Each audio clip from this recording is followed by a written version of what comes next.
Hi, welcome to Switching Mindsets. This is Anuradha Verma, and today I'm talking to Coach Dexter Rodrigues. He's an LND leader, NLP educator, as well as a spiritual educator and past life regressionist. So, welcome, Dexter, to the podcast.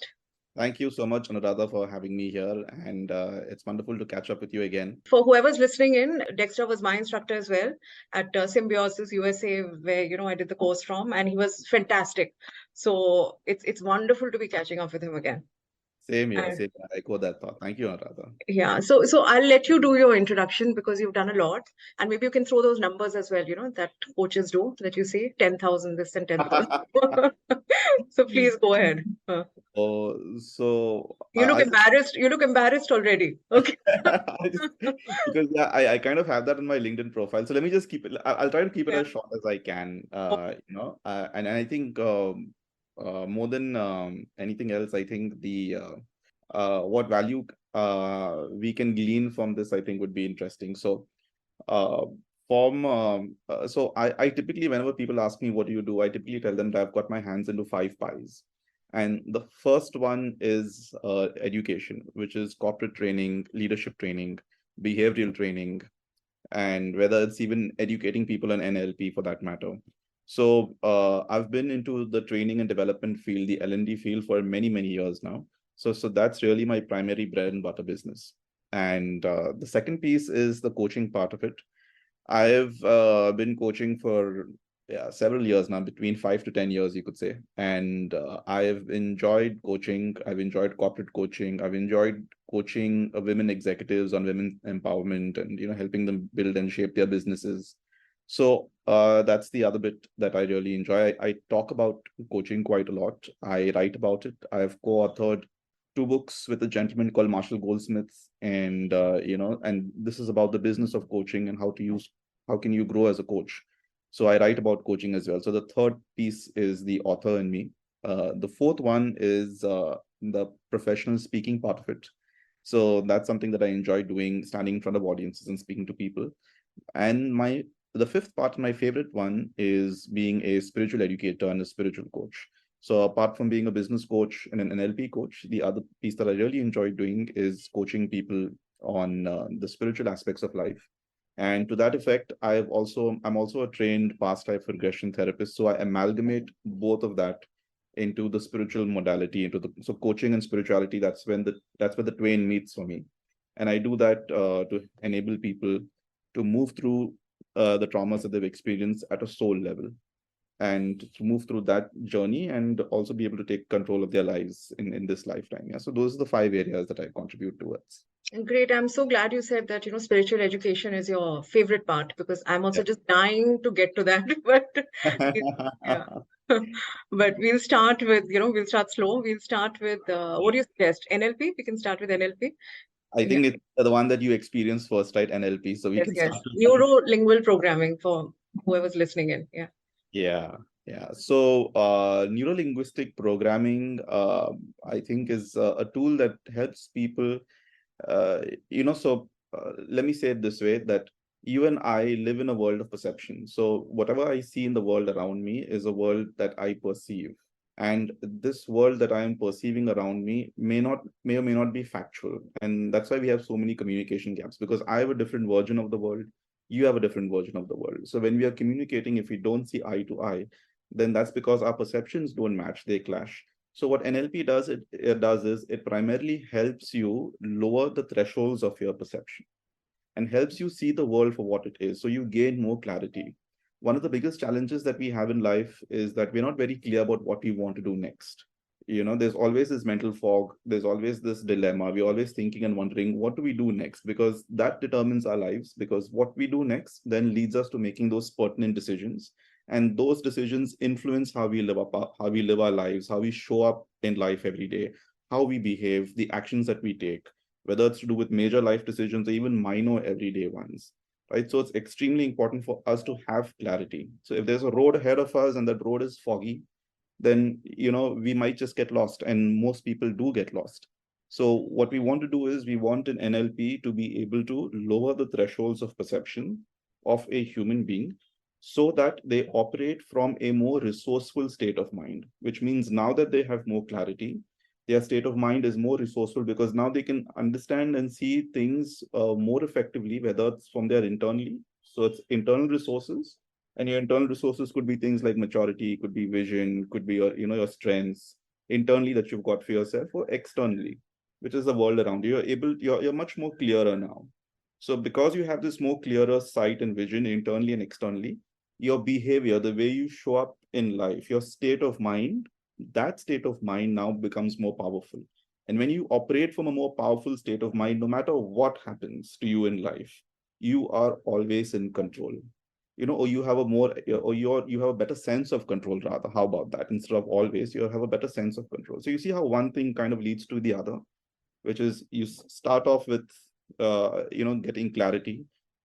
Your perception is clear, then that moves into, being able to operate from a more resourceful state of mind because you're able to see things clearly. That moves into your behavior, and you can now operate from a more better, more powerful state of from your behavior is much more effective than it was earlier, and that's what it really is. Yeah, Yeah, so that's, absolutely. yeah, what, Yeah. I hope that made sense. Yes, it did. It did. And what I get from it is and my own personal experience, through the course is that, the fog has lifted basically what you're saying and you're more in control. Yes. Hmm? Yes. That's what it is really. Yeah. And I remember there were one or two things which helped me, very basic, and that everybody has their map of the world. So Yes. yeah, Yes. because a lot of coaching is operating from a space of non-judgment, and it is so difficult. So you have to Yes. tell yourself, a lot of, for me it is like I don't understand how that person can be like that. So then it's like no, but then for that person it makes sense. So that map of the world. And the other thing that that negative positive bit, I have to walk from the metro to my office every day. The other thing is that oh, I get to walk, so it's an Yeah. opportunity. So, so things like that, I guess it Yeah, it helps does. you. Yeah. It does. Because think about it, no, rather, everybody is always looking for a reference point, a way to get better at what they're doing. So they'll look at maybe a figurehead, maybe they'll read a book, maybe they'll get motivated by somebody else. Maybe they'll read a nugget somewhere or look at something in social media and they'll take on that. But at the end of the day, it's all within you. All of the power that you require to live in life comes from within. We look at all of these external gurus that we have, and those, we go to these conferences and these workshops, and we read books which tell us about these gurus, and these gurus could be from any spectrum of life. Fact of the matter is the guru is within you. If you can tap into that guru within you, then you really don't need to look so much outward. There's, you're gifted. As you come to this planet, you're gifted with this guru within you, this strength that comes from within you, this voice that's within you.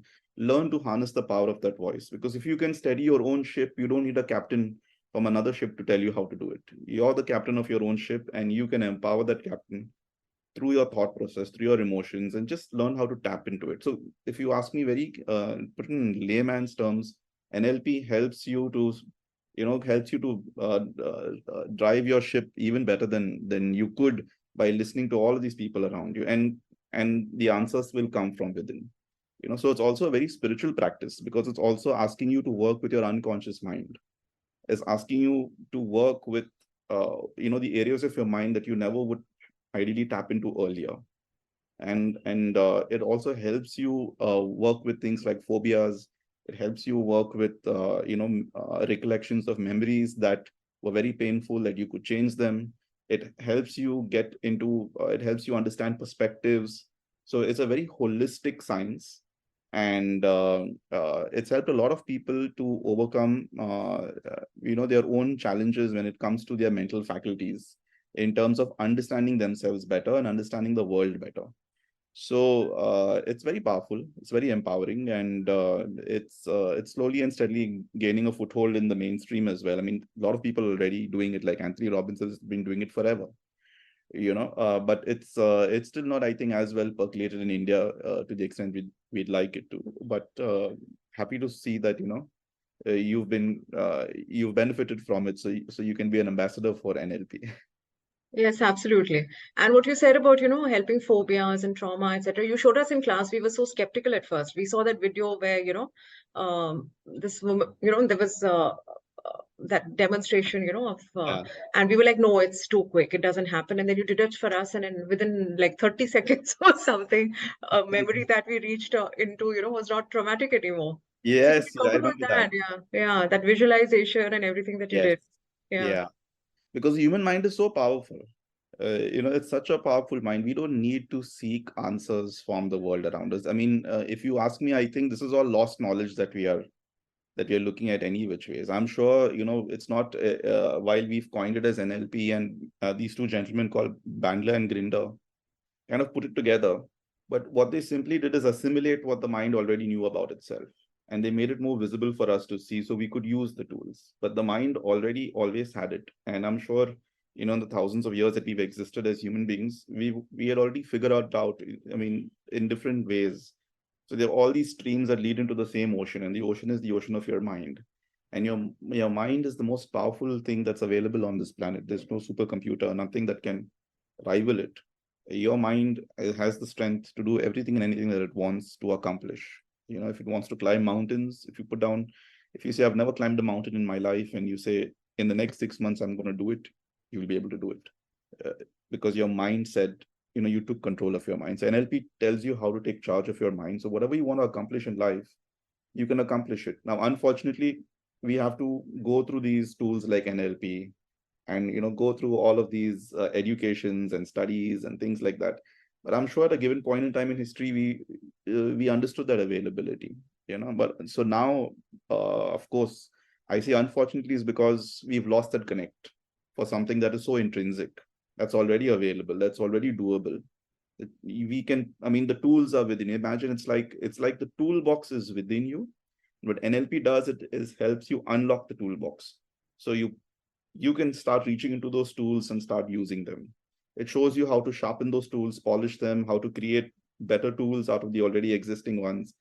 The fact of the matter is that the genesis of it is that the tools are always within you. You have the answers within you. And it's about giving that power back to the human being and saying, you're empowered. You don't need any external drugs, any stimulants.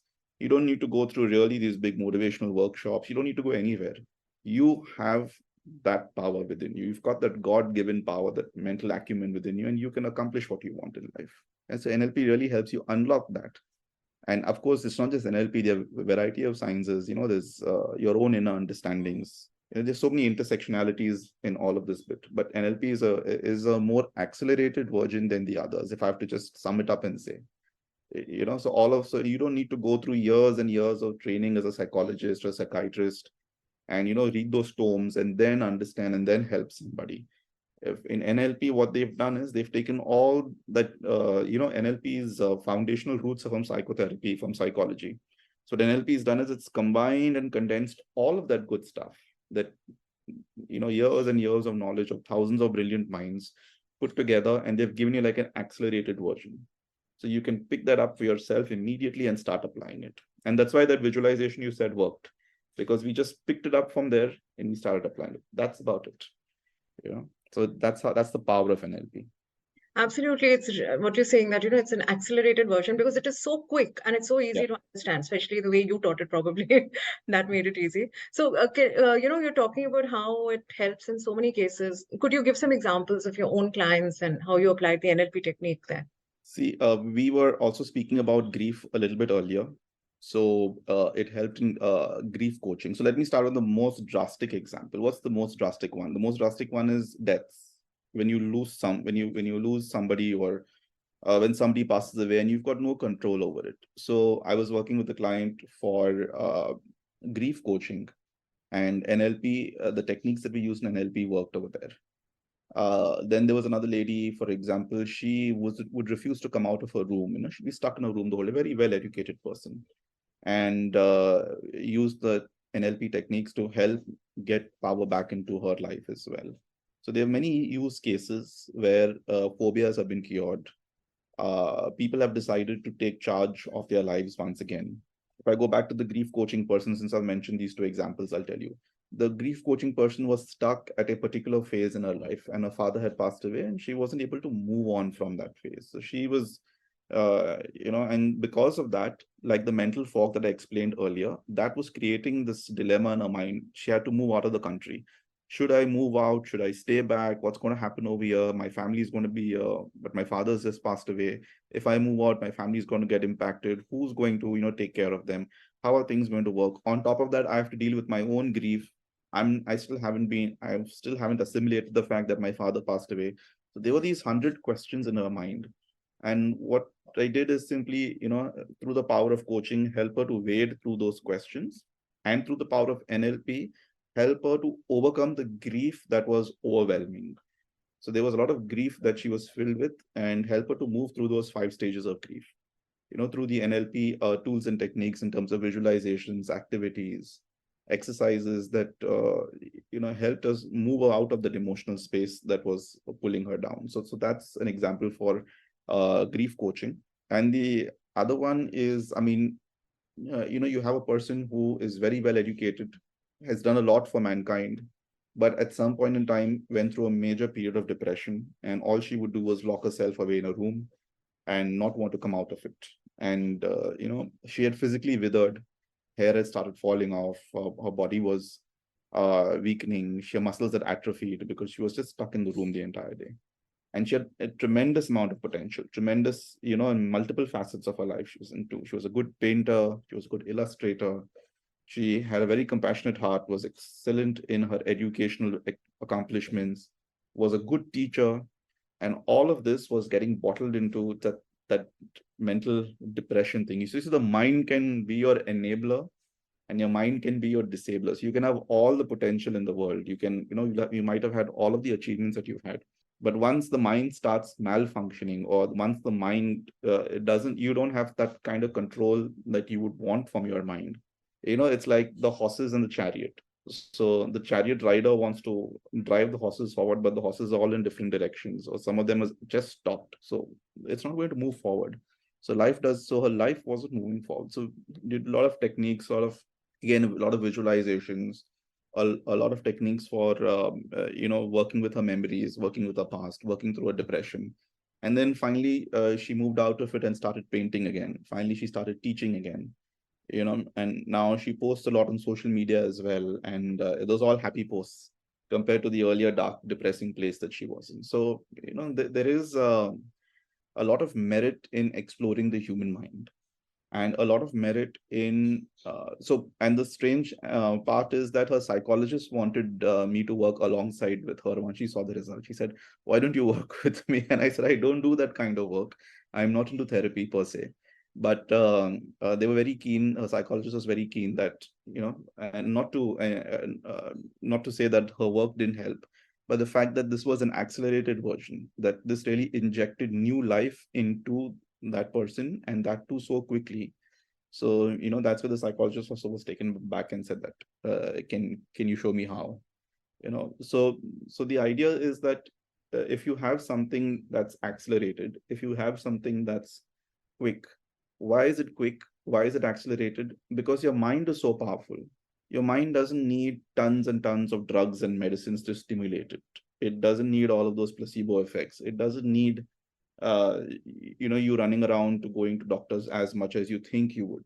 Once you understand the pathways that enable your mind to become powerful through NLP, all you need to do is then start using start walking down those roads, start walking down those pathways, and your mind will open up, and you will then be able to take control of your life. So stop thinking that, the idea is to tell people that the power is not without you, it's within you, and you only have to understand how to access it, how to harness it, and how to use it to empower yourself, so you can transform your life and the lives of the people around you.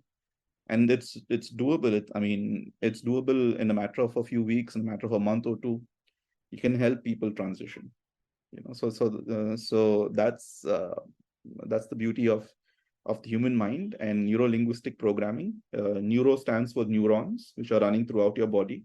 Linguistic stands for how do those neurons express yourself or themselves in your body. So many people think that neurons are only in the brain, but neurons are throughout the body. And linguistic is the language of those neurons. How do they express themselves in terms of how does your body react to those neurons that are running up and down your body? And what are neurons? Neurons are little messengers that keep traveling throughout your body and telling your body how to go about doing things. And so what happens is they're called neurotransmitters, for example, because they transmit messages throughout your body. So the neurons that keep running throughout your body, each one of us, 8 billion of us, have a different language in which the neurons keep running back and forth. And what we do in NLP is we program those neurons to show up in the best possible way, to have the best possible message. And that way your body, your mind and your body shows up in the best possible way in life. And that's it's a simpler way of explaining NLP. Yeah, and I'm also glad you mentioned the therapy bit, because coaching and therapy is not the same. So, so if somebody, basically, who is coaching for and who is therapy for? Who should go for what? Therapy is very simply put, if you have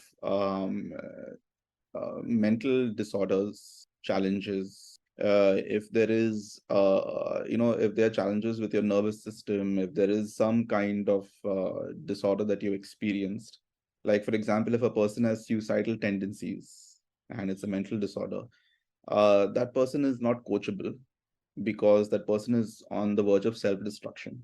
Coaching is for people who've made that conscious decision that they want to progress in life, that they want to move forward, which means they have to be completely in charge of their mental faculties.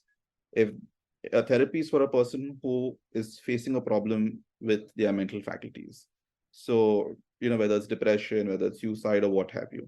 So you go to a therapist, the therapist will start digging deep into what your challenges are, trying to unpack what's going on, trying to understand what's going on, unearth the root cause, and then work with those challenges and help you move out of those mental disorders or those mental challenges that you're facing. Coaching is for somebody who wakes up one day in the morning and says, you know what, today I'm going to change my life and I need to employ a coach. Now, whether I want to employ a coach for my business, whether I want to employ a coach for my personal dilemmas, maybe there's a goal that I need to set in my life. Maybe my relationship with my wife or my husband needs to get better. Maybe I need to understand how to coach, how to work with my children so that we build a more stronger relationship. Maybe I'm a CEO and I want to take my company from $10 million to $100 million. Maybe I want to work on my wellness. Maybe I've just been through a divorce and I'm not able to get over it and I need to work through that. Maybe there's a death in the family and I'm not able to move through that grief. So you see, all of these folks who've been, or all these experiences that we've been through, somebody wakes up, the person says that I need to move past this and I am going to make it a point, and I will work with a coach to help me move past this. A lot of times in therapy, people are assigned or aligned to therapy by a family member or a friend for that matter, or recommended or suggested, right? Either you go to a therapist on your own or somebody tells you to go to a therapist. In coaching, the only time when somebody tells you to go to a coach is a friend says to you that, hey, have you tried this coach? This person really worked with me and this worked out. But the person still has their own wits about them and they understand that coaching is a very progressive process. The only other time, and the other time somebody might tell you is when you're an organization and the organization might say that, hey, you know what, your performance levels are not up to the mark. Or they might say your performance levels are amazing. Or they might say there's a new project that we are running. So we need to move you from point A to point B, whatever it is. So whenever a person consciously wants to move from point A to point B, which is a progressive arc, that is what coaching, that's where a coach steps in and can help you make that transition. A coach will not dig into your past. A coach will not get into legacy issues. A coach will not try to unearth and unpack. A coach will not work with somebody who decides that this is a crib session. That's not what a coach is here for. A coach is a partner that will hold your hand and help you to move forward, which is a beautiful part about coaching because it doesn't allow you to languish in the past. It doesn't allow you to, stay in the past and whatever those issues are that you're dealing with, that those kinds of questions will not come through in a coaching conversation. It might come through, but only from a space of reflection and inquiry, but not from a space of unpacking or evaluating what your past was. It doesn't come through from a space of evaluation, which is what therapy does. Therapy will evaluate what's happening and will try to unearth what's going on. What are the issues? Why why did things happen the way it happened, and it'll help you rediscover your past. Coaching will help you discover your future. So these are two separate ways of doing things. Both are helpful, and both are formatted for two very separate reasons. So that's what the difference is between coaching and therapy. If you're facing a challenge, mental challenge, a disorder, or then you need to work with a therapist. If you want to progress in life and move forward and make sure that you start hitting the goals that you want in life, and you want to be able to bring about a transformation that is much needed. So coaching is a towards application where you're moving towards something, and therapy is when you're trying to get out of something. You see the difference? So you're getting away and moving towards are two different modalities. And Reminds me of an NLP thing, towards and away. You're right. very true. Yeah. Very true. Yeah. Imagine you have to escape from something. Imagine there's a person who's a prisoner and has escaped from something, and they were in jail for many years and they escaped. Therapy helps you with that process. And now, once you've escaped, you want to build a life for yourself. That's where coach comes in. So the two completely separate things. Right. And I guess you can apply it on yourself also, right? People can, I mean, that, am I moving towards something? Am I moving away from something? If, Yes. there's a problem, let's say, that you're Yes. caught in. Yes. So, have a more solution-oriented approach. Absolutely. Yeah. Absolutely. Because if you're stuck in the why, why did this happen to me? Why is my life like this? Why am I going through this? And that's what a lot of people are stuck into. Why did she say this? Why did he say that? Why? And we keep asking this question, why? Then you need to visit a therapist. And if you want to move from the why to a how, and say, how can I now make this situation? How can I now change my life? How can I now move towards a better life? How can I move out of whatever's happened in my life? Well and good, it's happened. How do I now move forward? And how do I now make my life as productive and as successful that I want to be? Then you move into coaching. Yeah. And that's what coaching does. So whether it's how do I build a business from scratch? How do I take a business from 10 million to 100 million? How do I now, now I've made the business of 100 million. How do I now move out of this business and sell it and start another business? So at every stage of your life, if you want to progress, then coaching will really help you, because you have a neutral sounding board. You have a partner with you who will help you to clear the fog. Like the common example I gave during coaching, and I would have probably shared with your group as well, is imagine you're driving down the road and it's raining, and there's a lot of water on the windshield, and you can't see in front of you. So a coach, through their discussions and through their questions, the questions will be like the wipers on the windshield. So it will wipe the water clear, which means now the glass is extremely clear and you know exactly what's lying in front of you. You know exactly what to do, what to avoid, where to go slow, where to go fast. How do you use your steering wheel? When do you accelerate? When do you brake? A coach is not going to come and jump in and help you accelerate and help you steer, or will not tell you, here's how you move your steering wheel. A coach will enable clarity for you and will leave the choice with you to be able to take that best next step forward, because only you know what's best for you. No matter how many mentors you have in your life, no matter how many coaches you have in your life, at the end of the day, it's only you who know it. Now, if you're not in control of your mental faculties and you don't know what's best for you, which means you still need to get out of something. You still need to move out of that phase where I'm feeling suicidal. Should I do it? Should I not? Which means you're not completely in control of your mental faculties. And in that case, go to therapy with use the help of a therapist, move out of that. And once you can now start driving your own car, but the road's still foggy. Okay, now I'm out of this. I don't no longer feeling suicidal. What do I do next? But that progressive process is where a coach will jump in. Yeah, so that's how it is. That's the dichotomy. Right. And basically, I'm just breaking everything down that you say. And so basically, if you want to get unstuck from the why and you want to move towards the how, if you want to Yes. navigate that, then that's what it is. Yes. Yeah. Yes. But thank you for explaining it so well and in detail, because not everybody is clear. Even I guess, even maybe me, not everybody is so clear about when you need therapy and when you need coaching.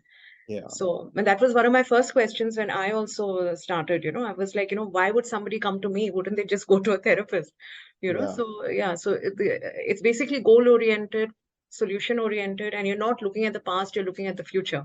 Yeah. So yeah, No, that and is, what you're saying is very common within in the subcontinent. A lot of people, we've got this mentality that if you're speaking to somebody, if you're sharing your challenges with somebody, then it's probably a shrink. It's probably, it's a therapeutic conversation. But which means we don't even understand what therapy is all about, right? We don't understand that how therapy can actually help you. Therapy is not just about speaking to somebody. So it's a very common misconception. So whatever we've just spoken about is very common.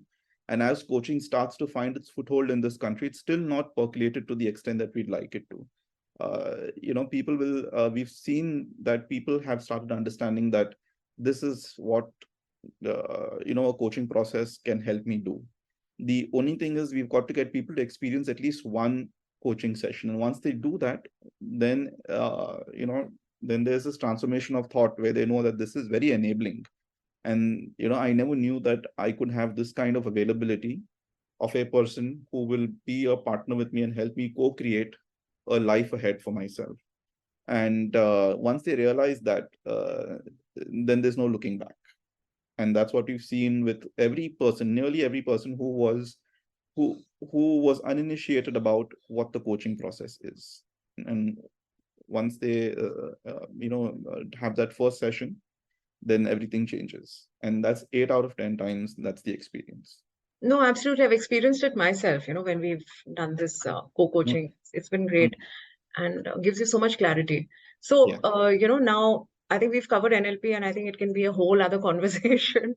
This Yeah. is just the tip of the iceberg. But, you spoke about the power of the mind and, how we already have the toolbox. And so I think there's a perfect cue now for us to get into your spiritual educator role, Yeah. which our favorite topic. So, yeah. So Yes. tell me first of all, what is a spiritual educator, or is there something like a spiritual educator, or is that something that you have created for yourself? I don't know if there is a particular phrase somewhere that says spiritual educator, but all of these people who over the years have been taking who've been expressing the knowledge of the soul to people around. So let's start with the basic with the fundamental. And the fundamental is that the fundamental idea is that we are all souls. There's a software within us that governs the hardware. The hardware is our biology, the software is within us. And there is a soul that's within you. And that soul and all everybody has a soul within them. Now, when we hear the word soul, we get these horrible ideas of how Hollywood has portrayed it or movies have portrayed it. This is something scary, or there's a ghost and all. That's all hogwash, actually. It's I think somewhere that there's a conspiracy to keep that information away from us. But the idea really is that you know uh, everybody comes in, whoever births on this planet Earth, we all have a soul, and that soul is that pure essence that is within you that you can turn to, that will help you in taking whatever decision that you want in life. So when we were talking about the mind, who is the driver of the mind? The driver of the mind is your soul. All you've got to do is you've got to learn how to tap into your soul. And what spiritual educators do is they help you declutter, again, like coaching, like therapy. They help you declutter your mind so you can go to your soul and work with your soul. Now, what's the difference between working with your soul and working with your mind? Your soul is a divine entity, and because of that, it has much more foresight, much more insight about how you should live your life, and it enables the messaging. So imagine, if we go to temples, we go to churches, we go to places of religion, we go to mosques, we go to all sorts of places to find a divine message, right?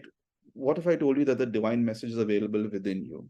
And if you find that message and then you go to a religious place, a place of high energy, a place of adoration, when you go to that place, imagine then you connect with the divine, with more people, with more divinity. So it's like a blossoming of divinity, and you can do that in your own space, or you could go to you can do that in your own space. And when I say that, that there is a divine soul within you.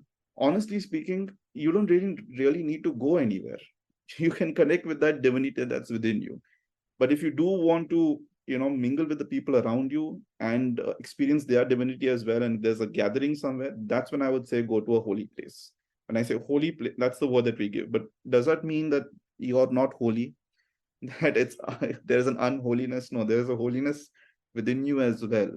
And it's not a place or an idol or a name or a what you call book that is only holy, right? It's within you as well. And it's not that you're going to dip into that book and read from it, and whatever's in that book is not available as something that you can't experience for yourself. How can you experience love and joy and peace and all of those beautiful emotions? Is it only available in a book or in a place, or is it only available through sacrifice, that you have to give tangible items and then you'll get it? It's absolutely doesn't work like that. That divinity is available within you. So now, without getting into this conflict of dogma versus spirituality and all of that, let me tell you, be very, very clear. All religions started off with spirituality. All religions, right? If you look at all of the messages of every single religion, it's the message of spirituality, because people nowadays say that it's religion versus spirituality. That's not true. Maybe there's dogma which they don't agree with, but every single religion starts off with spirituality. In fact, every religion is spiritual in nature. And hence, I encourage people to go to, places of worship.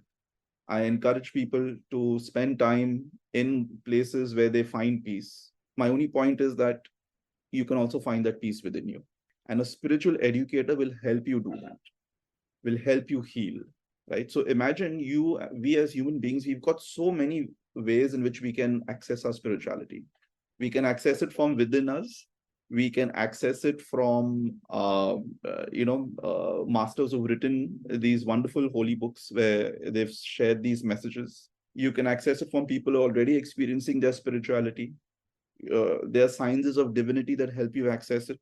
So all of these various spiritual educators in one way or the other. So somebody is enabling you to learn it maybe through meditation. Somebody is enabling it for you through yoga. Somebody is enabling it to you from spiritual discourses.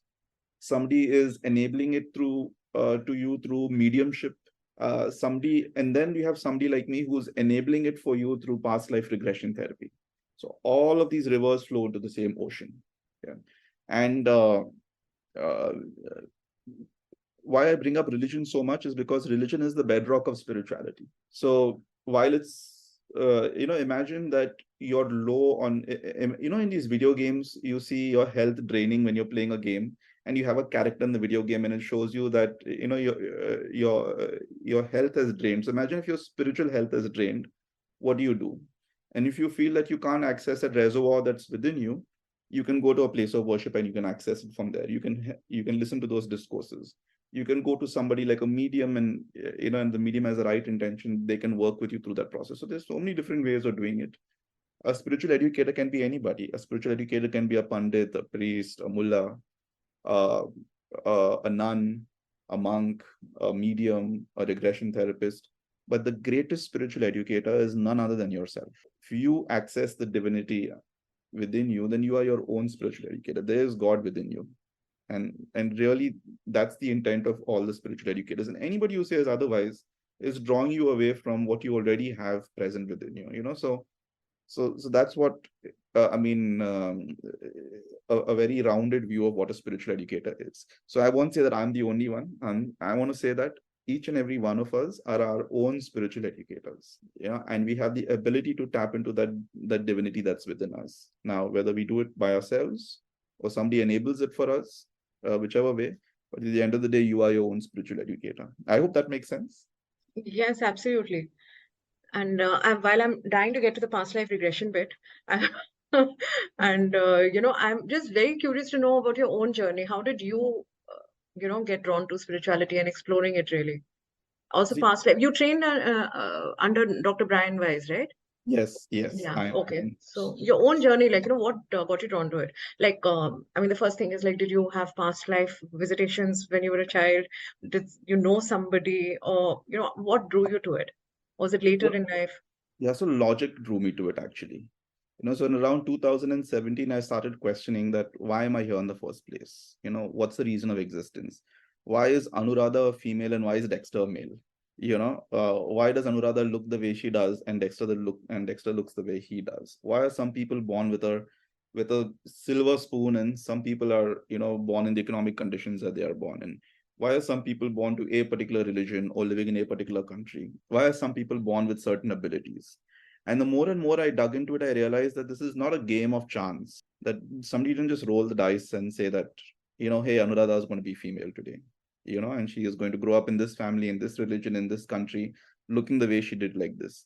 And more I realized that it's a very well thought through process. It's a game of choice that you choose to come to this earth in the way that so that thought excited me, because the game of chance didn't just make sense. When you step back and look at the globe in front of you and see all of these people around you, see different countries, different economic situations, different skin colors, races.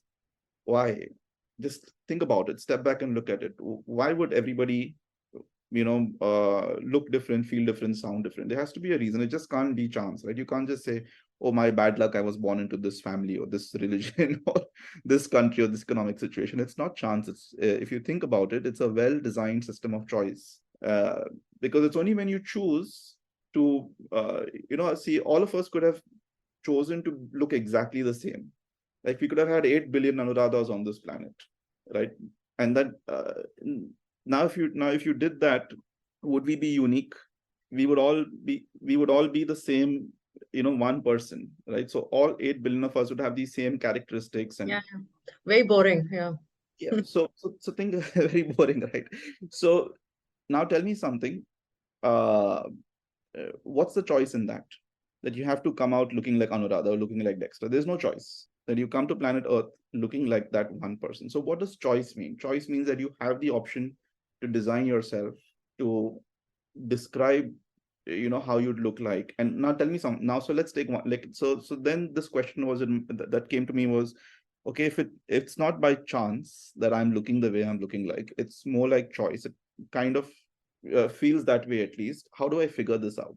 So then, uh, if you go back to a person trying to understand their life, the max a scientist can take you back to is your mother's womb, right? That's where you start from and you end in a graveyard, right? On a funeral pyre. So that's the life that you're living. What's before that and what's after that? There was no before and after explanation. There is no logical before and after explanation, except in books of spirituality and books of worship and things like that. So those two doors were closed. Then if you look at from a scientist's perspective, the big bang is where they would go, back to. And but how did creation happen? So all of these questions: how did creation happen? How did mankind evolve? Where are we from? Where are we going? Because this little life of us of 40, 50, 30, 80 years, whatever it is, 100 years, it just didn't seem, when I stepped back and looked at all of it, it didn't seem like the answers were there. That you come here and you're forced to look like a certain person with certain abilities and certain characteristics, and you live out these 50, 60, 70, 80, 90 years, whatever it is, and then that's it. It didn't sound like this was the full puzzle. It sounded like it's one piece in the puzzle, and there's more to this. And in the quest for trying to understand what's more, am I going to be happy? Just I was never happy living my life just thinking about, oh, I'm going to get married, I'm going to have children, I'm going to get a house, I'm going to build a business, and that's it. And one fine day I grow old. That never satiated my curiosity about what is this life all about. So I wanted to understand more. And in this, that's why I started by saying that logic is what helped me, because I wanted to understand what's more. And then I discovered that there is something called a soul. And all of these books that we were reading, and which I in all of these pieces, and came to me as very strange that people never even spoke about it. And the only times that people spoke about it was when they had these horrible references and scary references in movies and things like that. And so I said to myself, let me discover more. One of the things that I always wanted to do growing up was become an archaeologist, and I eventually never did it, but that's something I would have loved to do. So let's start digging. And while I was digging, I found that there is a modality that helps you access the divinity within you. There is a modality that helps grace your soul, and that is past life regression therapy. Now, although it says past life regression therapy, it's not so much to do with past life. I don't like that term, past life, because long story short, what I figured out through this past life regression therapy, and I went to New York and studied under this gentleman called Dr. Brian Weiss, who's the world's foremost authority on regression therapy. What I realized is that, let me ask you a question, Anuradha. Now, the person that you are today, did you pop out of your mother's womb today morning? And you look, and did you look, and are you looking exactly the way you are right now? No, No, right? absolutely not. No. You went through so many years of your life, from childhood to teenage to adulthood to your midlife, and you went through all of those bits and all those experiences, and all of those experiences have created the person that you are today. Similarly, there is a soul. What we discovered through this past life regression therapy, at least I discovered, was that you have a soul, and that soul has been through multiple lifetimes, has lived multiple lives, and so it's been through its childhood, it's been through its teenage years, it's been through its adulthood, and where it is now today. So the decisions that you take in your life, the choices that you make, are driven by all of those experiences, not just from this lifetime, but from so many previous lifetimes. It's an accumulation. So whatever you've done, whatever you're doing in this lifetime, so there are two things that are happening over here. One is all of those previous lifetimes, whatever you've experienced, that's influencing you, and whatever you've experienced in this lifetime, an amalgamation of that experience, the previous one and the current one, is what is enabling you and to make those choices that you are making in your life today. Many a times you'll feel that, now where does the choice part of it come? So you as an individual are perfect to live out this lifetime. So in all of those lifetimes that you've lived, we've not lived perfect lives. We've made mistakes, we've taken certain actions that have helped us, and we've taken certain actions that have disabled us as well in certain areas. So there've been helpful and not so helpful ones, positive ones and negative ones.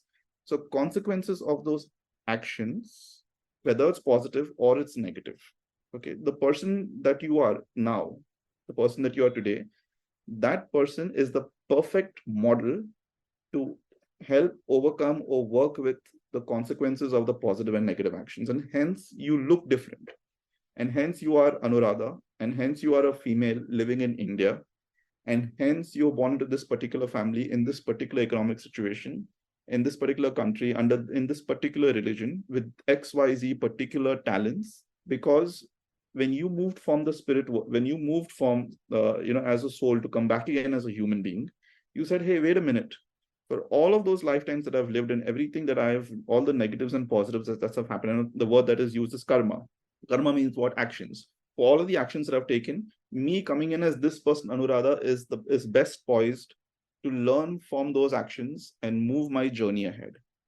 I'm Even like now, the hero. I'm like the hero of my own story when you look at it in absolutely, continuity. No? absolutely, you are. Yeah. There's a book So written by, today, the person that I am, I'm my hero, to get over all yes, my past life karma and every challenge. yes, you're perfectly placed. So and that's why, so there's a book written by Dr. Brian Weiss called Many Lives, Many Masters. So the Right. analogy I share to that as a parallel is many cars, same driver. Which means in one life you were driving one car, and then the engine stopped after 80 years. You got out of that car and said, okay, now in the next life, depending upon how fast I drove the earlier car, which signals I broke, what I learned while driving, all of those things, I'm going to design a new car for myself. And you come, and so you get out of that car and you come into this new life, and you have this perfectly designed car called Anuradha in this life. And that car is now perfect for you. So this body, when I say car, I'm talking about the body that you have, the mind that you have, this spacesuit that you're wearing in this life. If you look at it from a space traveler perspective, the spacesuit that you're wearing is perfectly designed. And like you said, you are the hero of your own journey. So you are a masterpiece. You are a perfect design to work with all of the karma from all of your lifetimes. So the piece over here to remember is that we are all souls, and we are all, to quote you now, we are all heroes of our own journeys. And that's the life that we are living. We are living a life where we are the protagonists of our own lives, and we go life after life, living this journey. And that discovery, and it's so strange that we don't even teach this in schools. We don't teach this People don't even know that they have a soul within them. The only experience and understanding they have a soul is all these horrible conditionings that we've seen in visuals and magazines and movies, and it takes us away from our divinity. That this recognition that there is a soul within you. Imagine that your soul is a little speck of the collective divinity that's available for mankind, and you're in that, you're a part of that divinity. And the fact that we don't even recognize that, we don't even know how to work with it, is for me is the biggest tragedy of all time, that so many of us don't even know this concept, or don't even understand our true nature. It's not just this one biological being who's living over here for X number of years. It's a soul, it's a journey that one is going through. And when I got to an understanding of all of this knowledge, and when I experienced the regression therapies for myself and for people around me, I think that was very eye-opening, and it very humbling as well, because I realized that all of my challenges and thoughts and viewpoints about life, I saw it from the lens of a much longer timeline than this short life that we are living. And so that was a life-changing experience. That was a game changer. So that's how I started my spiritual journey, and it's been very rewarding to enable it for other people, and even for myself to be able to see that entire piece, because now it gives me a much more healthier perspective of how I should live my life. Many a times, we ask ourselves these questions of purpose. So the purpose question got answered. Questions about why is this happening to me in my life? So many, people ask this question, why does this keep happening to me all the time? That question got answered. Why am I in this situation? So there's so many questions that were unanswered. Now there's much more clarity. So now, when people ask me, have you found your purpose in life? And I clearly say, yes, I found my purpose in life, which I didn't know earlier. The purpose was always about, achievements and ambition and things like that. But now I've understood what I'm here to do. I'm here to work on education. So education is my key purpose. And that's something that I do so happily and joyfully, whether it's, through coaching or NLP or writing or speaking. So I'm living my purpose, touch wood. I have been very fortunate to say that I lived my purpose. So I'm living it even before I knew it. And maybe that's what I was meant to do in the first place. And that's why I already had gotten into, coaching and training and things. Spirituality just reinforced that whole piece for me. So regression therapy will help you understand the journey of your soul, and will give you answers to questions that you've been struggling with. And it's a very healing process, because you are experiencing your karmic actions, you're understanding what your karmic actions are, how they are impacting you in today's life. It's not about a geographical expedition or a historical expedition like the show on television. It's nothing to do with that. When you're getting regressed, your soul will only, like, give you an example. There was a lady who had trust issues with money, and the first time we did a regression for her, and I didn't know that she had trust issues with money. She never told me this, right? So when we did a regression for her, the memories that came to her from her previous lives was not of her last life or a previous life. It zoomed back in time to a life several hundred years ago, where on her deathbed she had to give money to people or something like that, and eventually she didn't end up giving them money, and because she didn't trust them in that lifetime, she had those issues. So it stemmed right from there, and all of the lives that she was living in, that she's lived in, she's always had those trust issues. And when she woke up, the first thing she said is, what, now I know why I have trust issues with money, because I was fearful of giving money in that life. And now she started giving money to people with the expectation that the money will come back, and she's been able to build better bridges, and now that insecurity and that fear has disappeared. So a lot of overbearing issues that people have, mentally, emotionally, a lot come through all of the experiences that a soul has been through. So exactly like how we said, or you've lived through childhood, adulthood, teenage years, and the life that you are living right now. And so whatever you're going through today is accumulation of all of those experiences. The choices that you make has a context of all of those experiences. Similarly, your soul is making those decisions on the basis of all of those experiences that it's had in previous lifetimes. And for you, one, to be able to heal completely and truly, is for us to be able to understand those experiences, and not to say, oh, I was living like a queen or a king in my past life. That's all hogwash. This is all rubbish that the media has, put through. I think everybody who's regressed, most people, turn out to be kings or something. That's what you hear, right? That's all nonsense. Yeah. I've not regressed anybody who's turned out to be a king or a Oh, queen, but really? Okay. Or or a Hollywood star or something like that. yeah, that's all Elvis rubbish. Presley, something. All hogwash. That's all hogwash. Yeah. Everybody that I've regressed, all of them have come back, from lives that I think the wow factor for some people has been that they are not from India, for example. So, most of the Indian folks have regressed. They end up, the few of them that who've not lived in India, like most of them have geographically lived in this country in those lives.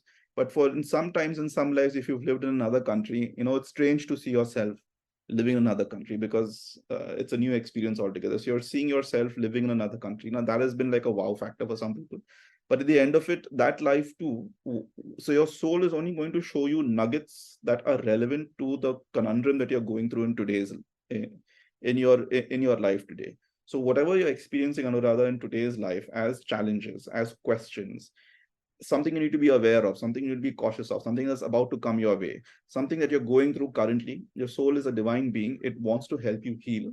So it will only go back in time to that particular life, and in that particular life, those nuggets from which these issues sprouted from, or to help you draw parallels in this lifetime, it will take you back to a particular lifetime, and that to only those nuggets. It's not going to, play a videotape of an entire previous life and all of that. That's not how it works. It will just open up those memories that are very critical for you to live your life today in a more empowering and a more effective way. And then it leaves the choice to you. What do you do with that information that you've received? And there's a lot of release and a lot of healing that happens through these regression therapies. That's why it's called therapy, because there's a release and there is therapy, because like we said, right, going back into the past and understanding and helping you move away from that past, or helping you work through that past. So that's where the therapy part of it comes into play. And so it's quite an empowering journey. Yeah, so it's not like you're going time traveling or something like that. It just your No, specific and like recreational, that today let me visit my, what I was but 4,000 years no, ago. it's a Yeah, healing modality the basically, and healing modality. Yeah. people don't explain it that way. Yeah, because I was reading Dr. Brian Weiss's book as well, and where he said the first time he regressed somebody, I mean, unknowingly, and she went back 4,000 years to where her symptoms, sprung from, Originated basically. from, exactly. Yeah, That's exactly what it is. yeah, It's healing. Our soul wants us to heal. It's not Netflix. yeah, So it wants us to heal. It wants us to move forward. Everything that you're here for in life. That's why coaching is so beautiful, because it's also a spiritual process, because it helps you move forward. So everything that you're here in life for is all about moving forward. I mean, think about it this way: we are here on planet Earth. If the sun decided to stop shining and the moon decided to, stop rotating around the Earth, we wouldn't move forward, right? We'd all, perish. So the idea is that the idea of life is growth, is movement. When you put a little seed in soil, it plants, it sprouts, it grows. So life, this Earth, this planet is all about growth and continuous growing. And one has to accept that for oneself, that every single day there needs to be the pendulum swinging towards growth. You've got to move towards, growth. That's what you're here for. Sorry, you're here for only growth. That's the only thing you're here for. You're right. here to grow. It's not about material or tangible accomplishments or intangible accomplishments. And the minute we forget those pieces, like the Buddha said, right, attachment is the cause of all sorrow.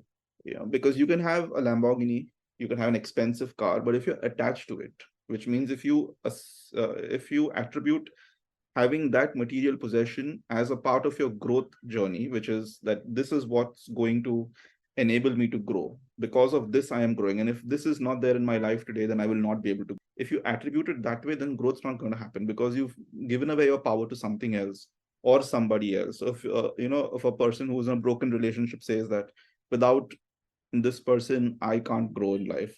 This person, if this person is around, then I'll be happy, which means you've given away your power of happiness to somebody else. If a person goes through a loss and says that my son passed away, because my son passed away, my life is over. But that child, or that son, whether it was a grown man or a child, that person has his own unique journey. Then that was their choice, to live this life to that particular extent. Maybe it was an accident, would have been a different thing. But still, even if that was the case, we can't give away our power of happiness to somebody else and languish in that thought and stop growing. If you stop growing, you stop living. It's as simple as that. So, how do I now experience this loss, work with this loss, embrace it, and then move forward through it?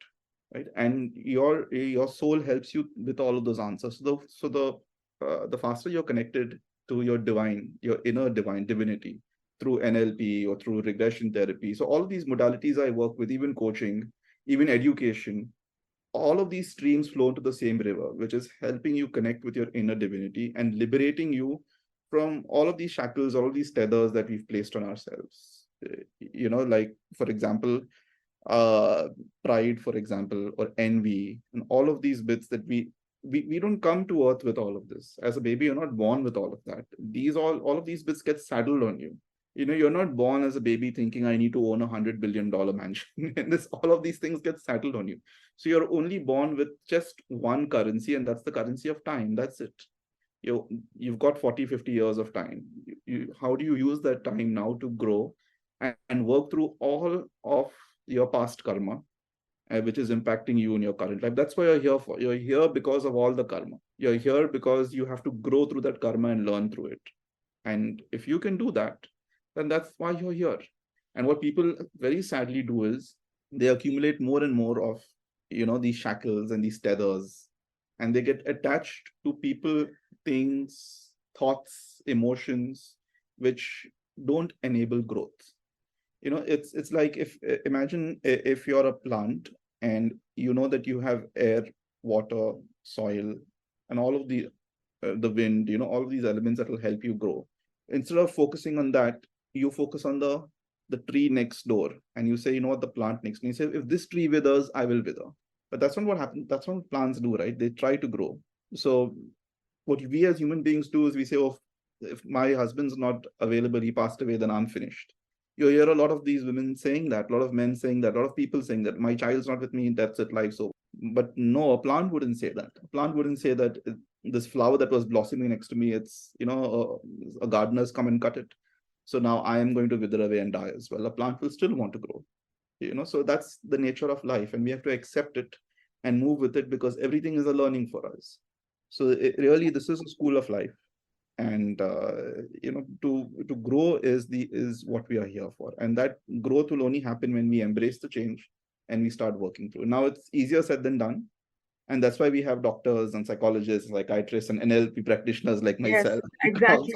I was also thinking, because it's really easier said than done, because attachment is very real and your grief is very real. Envy is very real, Yeah. So Yeah. yeah, I guess you constantly, so we will work in progress. It is work in progress, and Yeah. the minute you you start looking in this direction of growth, and you accept everything as gifts. Everything that has happened to you in life is either gifts or guests. People that come into your life are guests. Emotions that come into your mind are guests, and they're also gifts. They also bring gifts to them, gifts of learning. You can learn from your worst enemies.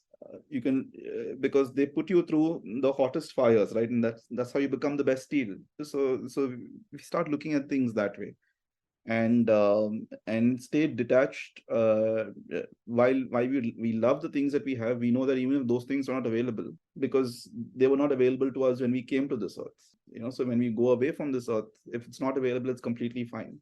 So as long as we stay in that mindset, that's completely fine if these things are not available to me tomorrow. I'm completely okay with it. I know that the main thing, the most important thing, the only permanent thing that you came here with is not even time. The only permanent thing that you came here with is your soul. Your soul is the only permanent traveler through these multiple pit stops of different lifetimes. That's the only permanency. Everything else is changing. In this life, Anuradha is Anuradha. In a previous life, she was probably a man in another country. In another lifetime, she was a child in another country, and so on and so forth.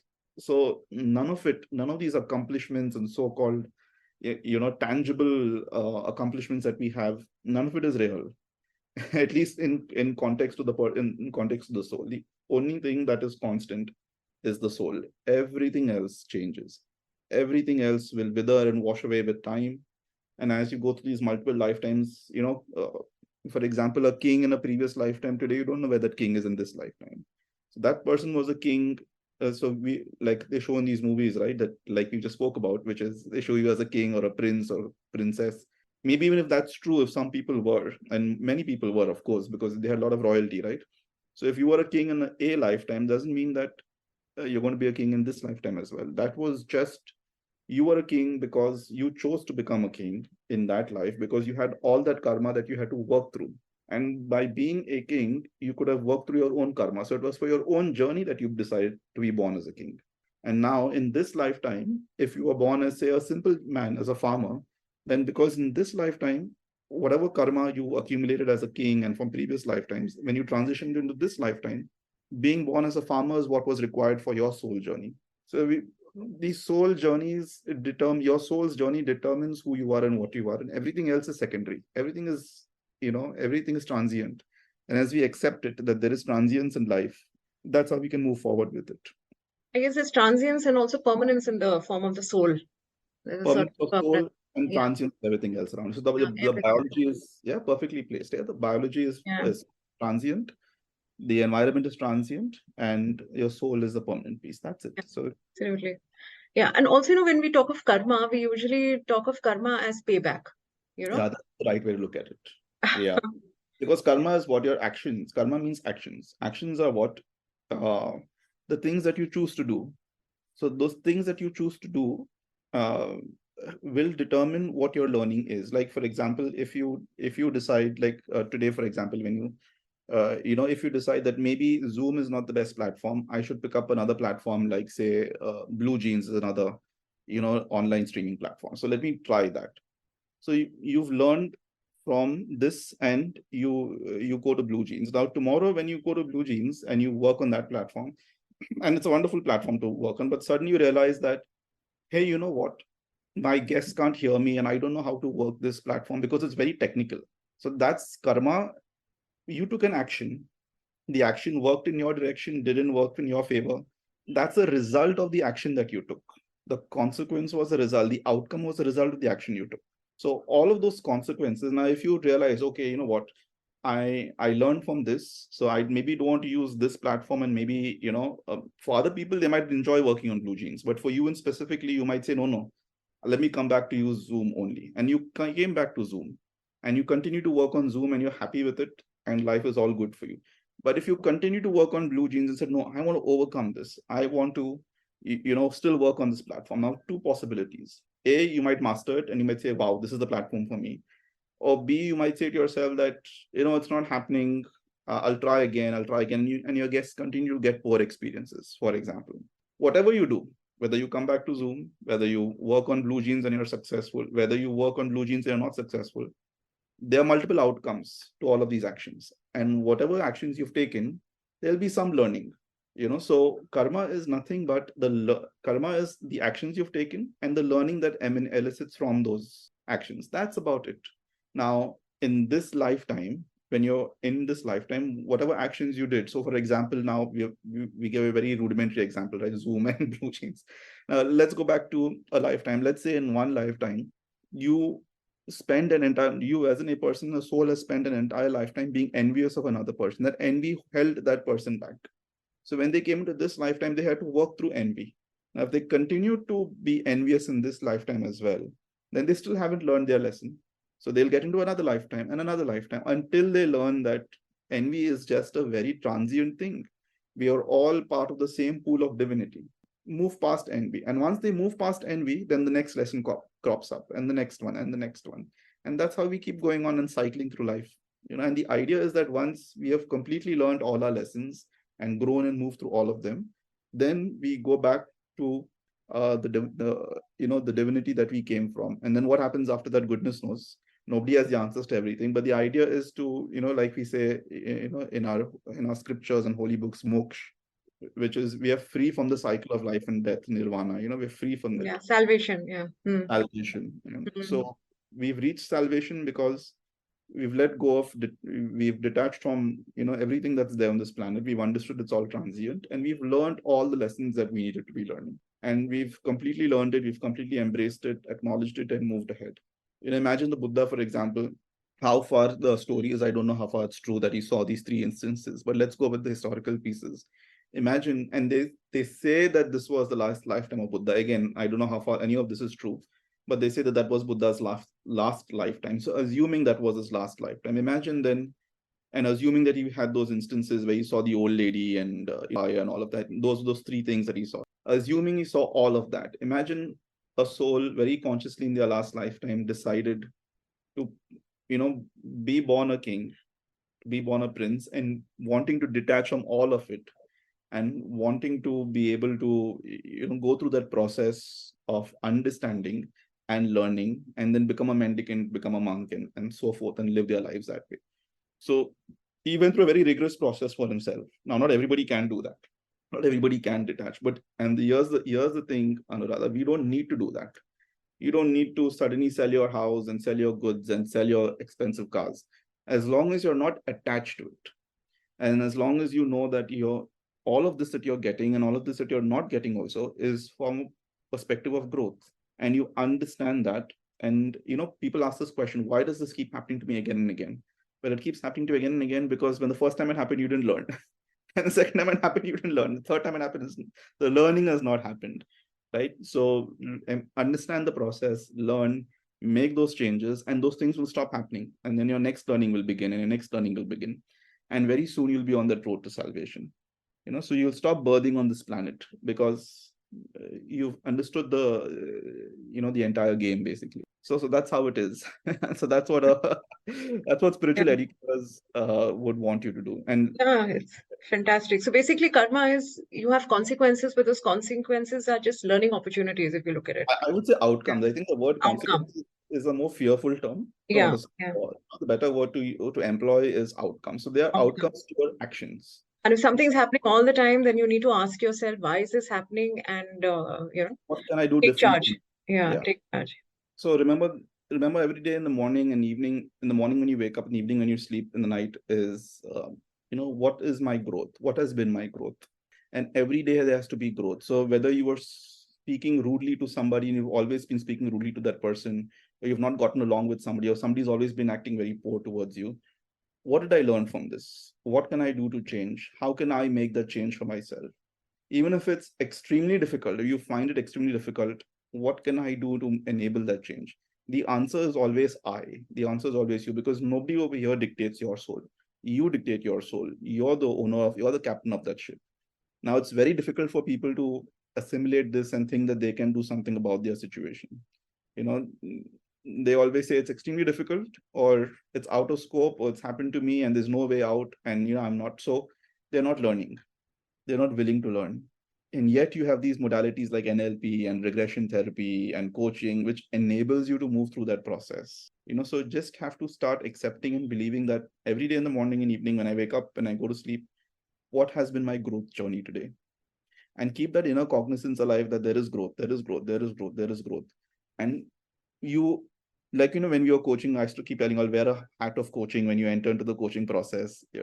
I would say wear a hat of growth throughout the day, a hat of learning, a hat of growing. And so you're always observing yourself, you're always understanding, because this driver that you are at the moment, or this car that you are at the moment, is not you. You're the driver. You're not the car, you're the driver. So because you're the driver, then look at your car and understand what's going on. So stay in a space of observation, stay in a space of learning, observe your emotions, observe how you're reacting to things, observe your tone of voice, how you're speaking, observe what people are saying around you, observe how the world is changing, and learn through that process. You can be your own guru because you have that guru within you. So every day keep teaching, keep learning, keep teaching, keep learning. And you are your own teacher, you are your own learner. So keep doing that and live your life that way. And that's the best way to embrace growth. And then of course the most important thing, once you learn and teach, is to take action, which is now what karma is. So the actions that you will take after teaching and learning, you take those actions, and if things whatever outcomes happen, you learn and teach back to yourself. The cycle keeps repeating. Then you take those actions, you teach yourself the lessons from those actions. You learn those new possibilities, and then you keep taking action. So it keeps going on and on and on. The cycle keeps going, and that's what life is all about. It's so simple. Yeah. And one other thing, that just occurred to me, what about regret? Do you carry that through lives? It's up to you. it's up to you. What is your definition of regret? You know, It could be anything, like something maybe in a relationship, or I guess possibly that.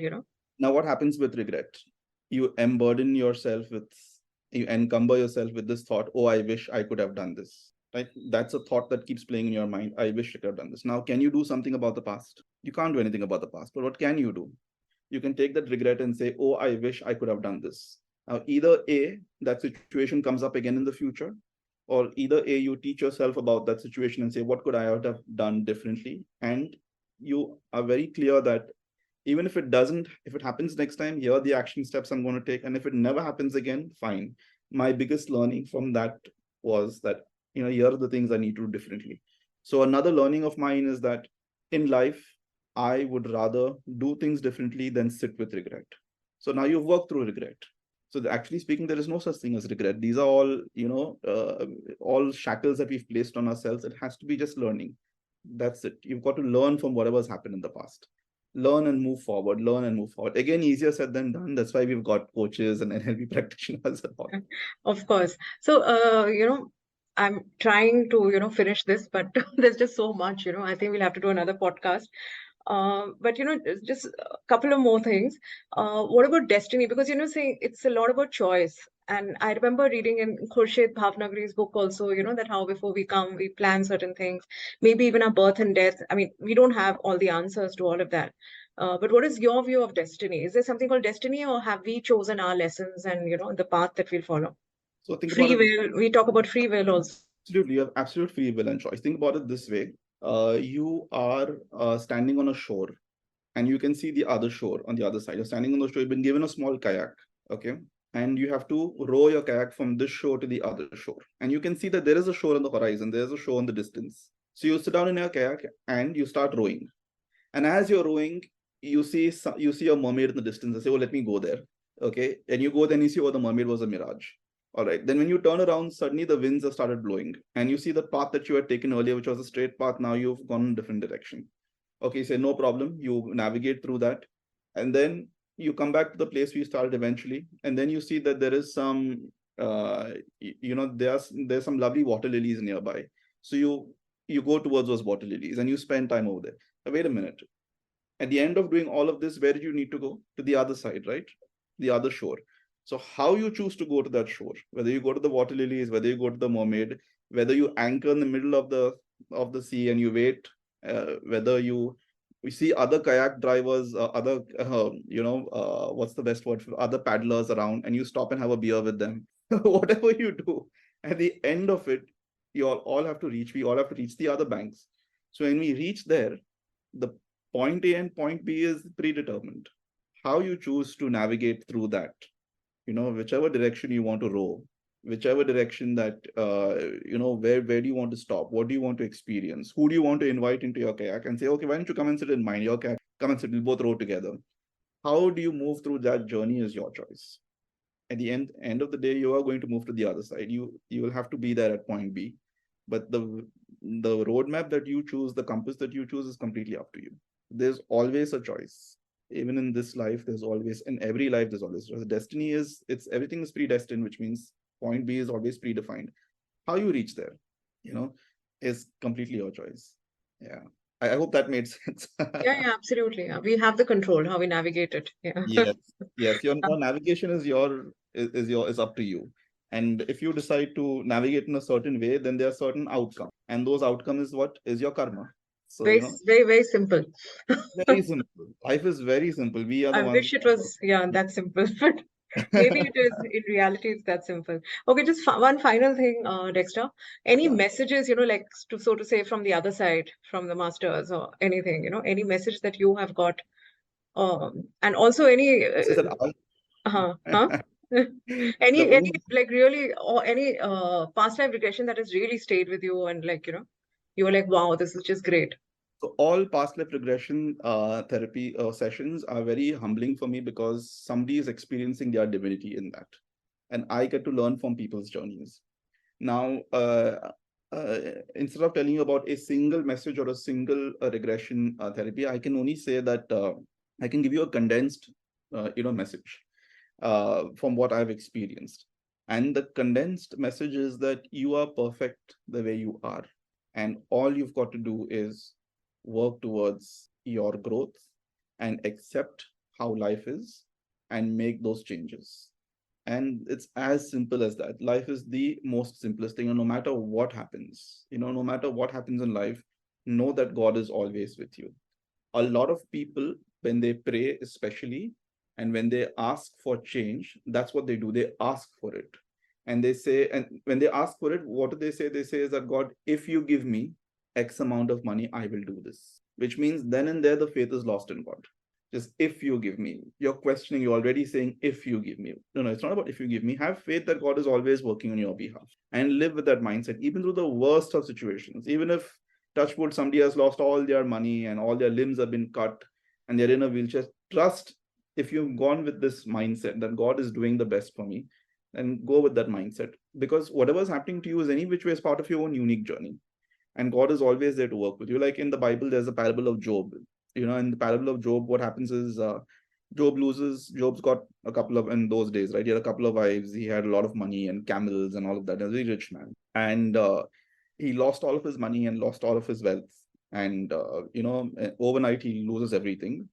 And the devil comes to him and says that, the devil comes to him and says that if you've, so I guess what they were trying to do is you're metaphorically trying to talk about negative thoughts that come to you. So came to him and said that, denounce your God, because, look what, if God was truly there, then you wouldn't have gone through all of this. Testing his faith, basically. Test his faith, denounce him, renounce him. And Job kept hitting back and saying, no, wait a minute, God's always there with me. And he didn't go to any temple and say that, if God, you're there, then show me. He lived with the faith and he said, I know that God is with me. I know I came here because God wanted me to come here. I came to this land. I was allowed to come here. I had whatever I had in life because God wanted me to have that. And I've lived my life always that way. I've always lived my life in faith. And now too, no matter what happens. So for years on end, Job was living in absolute poverty, and eventually the devil couldn't best him and said that, he went back to God and says, God, you won. This guy is unshakable. So he got much more. So basically, if you look at it, Job was actually working through his karma, all of his actions that he had taken. So he experienced, this part of life as well, which is a lot of money. And then he experienced a part of life where he didn't have these tangible items to support him through that journey. But what else did he have? He had the learning part. So Job was learning. And as he was learning, his life changed because he embraced the learning, he accepted it. I'm sure that Job is also human. So initially he must have, had his moments. But through that learning, he was able to build back his empire once again, and God gave him the money back again. So it didn't go happen like a lottery. I'm sure nobody came and snapped their fingers. Job probably earned that money, but it became easier for him because he learned his lessons back. Yeah, he cleared the way for it. Yeah. Cleared the way for it. And a lot of people, who've had a good life. I know of a person, for example, who's had a really good life, a lot of money, the good partner, and maybe the partner passed away and, had to sell the house, but still had some money, has a fair amount of money. The question was always, why did this happen to me? I was living a dream life, and they always hark back to that life, saying that, oh, this was a life. So, but that was a phase in that they needed to be learning. So you learn from that phase and you keep moving forward. Again, easier said than done, because we have so many people talking to us and telling us that, oh wow, what a life you had, and everything's changed, and you have your own internal demons and your own things. So learning to move ahead through that entire process, that is the most important part, right? So no matter how difficult life is, you got to remember that not all tests are easy. Imagine you go to a school and you've got multiple subjects, right?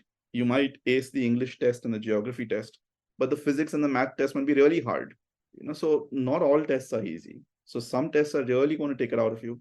Some tests it's going to be easier for you because as per your karma, as per your experiences, this is easier. But there are some tests that might be really tough. Some tests you might not clear as well. And that's fine. You learn from it, right? Now, if you fail a test, what do? Do you burn down the school? No, right? You go back and you say, okay, I failed. What do I need to do to learn and clear the next time? So you had, say, English, you had geography, you had history, you had physics and math. and maybe you failed the physics one. So you won't go down and you won't go and kill your teacher, or you won't go and burn the school down, right? You'll go back and say, let me reopen the book. Let me learn those questions that I didn't have answers to. And let me write the right answers, the next time on. That's what you do. Same thing in life. Some tests you clear, some tests you don't. And maybe the physics test was the main test. And maybe that test was the catalyst to either create your life or, completely crush it. Now, if your life got crushed, fair enough. Like Job, you open the book and you start learning and says, now what can I do when this test happens again? So you have to, the whole idea is of life is a school of life. So that's the message that I have for everybody. The school of life, learn it and enjoy that learning process, no matter how difficult life might seem. And for everything else, there's a coach. Everything is with a coach. Yeah. Everything else. Yeah. So tell me, Dexter, how does one reach you? You can reach me on LinkedIn. My website is down for a month now, so I'm working on getting that up. But if you just want to reach me, give me a call on WhatsApp, message me on LinkedIn, and I'm pretty much available on these two channels. Or you can email me as well. I can share my email ID and you can send me an email. Yeah, you can share your email ID. I'll put it down in the description as well, but you can. Yes. Yeah. So those are the channels to reach me. Okay, fantastic. Thank you, Dexter. This was just great. And I hope one of, many more to come. Yes, absolutely. It was wonderful talking to you. And I'm very happy, Anuradha, that you asked all these insightful questions and you paid a listening ear. And because it's not every day that, we, at least me, I'm speaking to people who want to explore the concept. Right? Most people want solutions to their answers. So they come into coaching and NLP and all of that. And so the fact that, we could explore the concept, I think is a gift that you've given me today. So thank you so much. No, it's my pleasure entirely. Thank you, Dexter. You're welcome.